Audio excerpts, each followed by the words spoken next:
ആനയെഴുന്നള്ളിപ്പിനെ സംബന്ധിച്ച് വ്യക്തമായ നിർദ്ദേശം കോടതിയുടെ ഭാഗത്ത് നിന്ന്, സുപ്രീം കോടതിയുടെ ഭാഗത്ത് നിന്ന്, ജനപക്ഷത്ത് നിന്നുള്ള, എനിക്ക് തോന്നുന്നു ജല്ലിക്കെട്ടിൻ്റെയൊക്കെ ഒരു പശ്ചാത്തലത്തിൽ അവർക്ക് കൃത്യമായി ജനവികാരം എന്താണെന്നുള്ളത്. പക്ഷേ ആനയോടുള്ള ക്രൗര്യം, ആനയെ പരിപാലിപ്പിക്കേണ്ട രീതി, ഇതിനെ സംബന്ധിച്ചെല്ലാം ശക്തമായ നിയമങ്ങൾ ഒരുപാട് വരണം. ഞാൻ രാജ്യസഭയിൽ സംസാരിച്ചപ്പോഴൊക്കെ പറഞ്ഞതാണ്. ആനയുടെ ക്രയവിക്രയത്തെ സംബന്ധിച്ച് അമെൻമെൻ്റ് ഉണ്ടായിട്ടുണ്ട്. ആ അമെൻമെൻറ്റ് ഒരു ഗവൺമെൻറ് ഓർഡറാക്കി ഇവിടെ കൊണ്ടുവന്നു കഴിഞ്ഞാൽ ഈ ജില്ലകളെയെല്ലാം ആനയുടെ സാന്നിധ്യം കൊണ്ട് സമ്പുഷ്ടമാക്കിയാൽ നമുക്ക് ജില്ല തോറും ഇങ്ങനെ കൊണ്ടു നടന്ന ആനകളെ ടോർച്ചർ ചെയ്യേണ്ട അവസ്ഥ വരുന്നില്ല. പിന്നെ കച്ചവട മനോഭാവമുള്ള ആന ഉടമസ്ഥർക്ക് ഇതിനെ എല്ലായിടത്തും എഴുന്നള്ളിച്ച് മാക്സിമം ചൂഷണം ചെയ്ത് പണം സമ്പാദിക്കുക എന്ന് പറയുന്ന ട്രെൻഡിനെല്ലാം അറുതി വരുത്താൻ സാധിക്കും. ആനകളുടെ എണ്ണം കൂടണം. പക്ഷേ NGOs പറയുന്നത് പോലെ നമുക്ക് ആനകളോട് സ്നേഹമായിരിക്കണം, ആനയോട് പ്രേമം ഉണ്ടായിട്ട് കാര്യമില്ല, ആനയോട് പ്രണയമായിരിക്കണം. അതെ. അപ്പോൾ ആനയെ കണ്ടാൽ എനിക്ക് എപ്പോഴും തോന്നിയിട്ടുള്ള കൊച്ചു കുഞ്ഞുങ്ങളെ എടുത്ത് ഇങ്ങനെ ഒന്ന് കെട്ടിപ്പിടിച്ച് അവൻ്റെ ഗന്ധമൊന്ന് അവൻ്റെ തുമ്പിന്ന് തന്നെ നമുക്ക് കിട്ടണം. അപ്പോൾ അത്രയും ഒരു പ്രണയം നമുക്ക് ഗജവീരന്മാരോടായാലും ശരി തന്നെ ആനകളോട് മൊത്തത്തിൽ നമുക്ക് വേണ്ടതാണ്. പക്ഷെ അതിനെല്ലാം ഹനിക്കുന്ന തരത്തിൽ ഒരുപാട് സ്വഭാവ ദൂഷ്യങ്ങൾ ഇങ്ങനെയുള്ള ഉത്സവങ്ങളുടെ ഒരു അന്തസ്സത്ത ചോർത്തിക്കളയുന്നതിനും നിയമങ്ങളുടെ ആധിക്യം അല്ലെങ്കിൽ അതിൻ്റെ ശക്തി കൂടുന്നതിനുമുള്ള വഴി തെളിക്കുന്നുണ്ട്.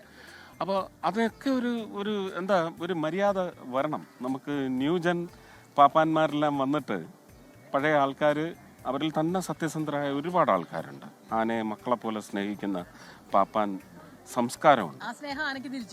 തിരിച്ച് നമുക്ക് കാണാൻ പറ്റും. ആനയുടെ നഖത്തിന് മേലെ തലവെച്ച് കിടന്നുറങ്ങുന്ന പാപ്പാന്മാരുടെ എത്ര കാഴ്ചകളാണ് നമ്മൾ കാണുന്നത്. ഒരു കമ്പ് കുത്തി വെക്കുന്നത് പോലെ തല കൊണ്ടിന്ന് വെക്കും. അവൻ ആ കാലം അവിടുന്ന് അനങ്ങത്തില്ല, അല്ലേ? അതാ സ്വന്തം അച്ഛനോടെന്ന പോലെയുള്ള ഒരു സ്നേഹമാണ്. കഴിഞ്ഞ വർഷം കുറച്ച് അസ്വസ്ഥത ഉണ്ടായി. ഇക്കുറി ഒന്നുമില്ല. ഇക്കുറി കാര്യങ്ങളൊക്കെ ഇതുവരെ ഗംഭീരമാണ്. എല്ലാം തൂത്ത് മായ്ച്ച് കളഞ്ഞു നമ്മൾ.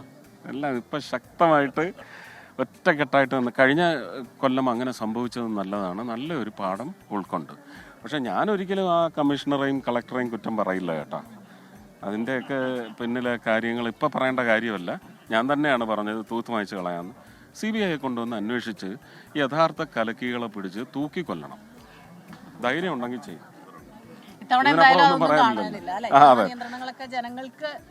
അതാ ഞാൻ പറഞ്ഞ കഴിഞ്ഞ തവണ അങ്ങനെ സംഭവിച്ചത് കൊണ്ട് പുതിയ സംവിധാനം എത്രമാത്രം സോഫിസ്റ്റിക്കേറ്റഡ് ആയി അല്ലെങ്കിൽ ശുദ്ധീകരിച്ച് കൊണ്ടുവരണമെന്ന് പറയുന്ന ചിന്ത ഭരണകർത്താക്കൾക്ക് വന്നു.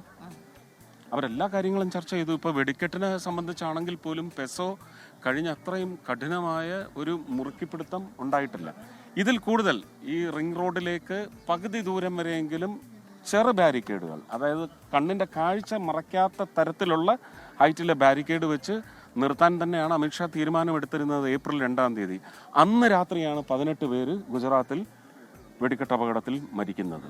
അപ്പോൾ വീണ്ടും സുപ്രീം കോടതി ഇങ്ങനെ ഒരു നമ്മൾ ഇവിടെ ലീനിയൻ്റ് ആയി കഴിഞ്ഞാൽ അത് വലിയ ചോദ്യങ്ങൾക്ക് നമുക്ക് മറുപടി പറയാനുണ്ടാവില്ല, രാജിവെച്ച് പോകേണ്ടി വരും.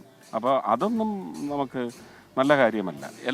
എല്ലാവരുടെയും സൗകര്യത്തിൽ, എല്ലാവരുടെയും സന്തോഷത്തിലേക്ക്, ആനന്ദത്തിലേക്ക് പകർന്നെടുക്കാൻ വേണ്ടുന്ന അതിനിപ്പം വരും വർഷങ്ങളിലൊക്കെ നമുക്ക് ആ ഒരു പരിധി എന്ന് പറയുന്നത് കുറച്ചുകൊണ്ടുവരാൻ നമ്മൾ ആലോചിക്കുന്നുണ്ട്. ഒരു മൊബൈൽ മാഗസിനാണ് ഇപ്പോൾ അളവിൻ്റെ സ്റ്റാർട്ടിംഗ് പോയിന്റ്.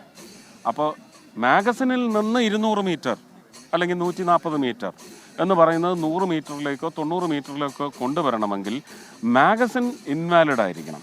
ഇപ്പോൾ നമ്മൾ ചെയ്യുന്നത് അങ്ങനെയാണ്. മാഗസിൻ ഇപ്പോൾ ഇൻവാലിഡാണ്. കാരണം വെടിക്കെട്ട് നടക്കുന്ന സമയത്ത്, തീ വരുന്ന സമയത്ത് മാഗസിൻ ഇസ് എംപ്റ്റി. അപ്പോൾ മാഗസിൻ എന്ന് പറയുന്ന ഡെഫിനേഷനിൽ മാഗസിൻ ഇല്ല ഇപ്പം നമുക്ക്.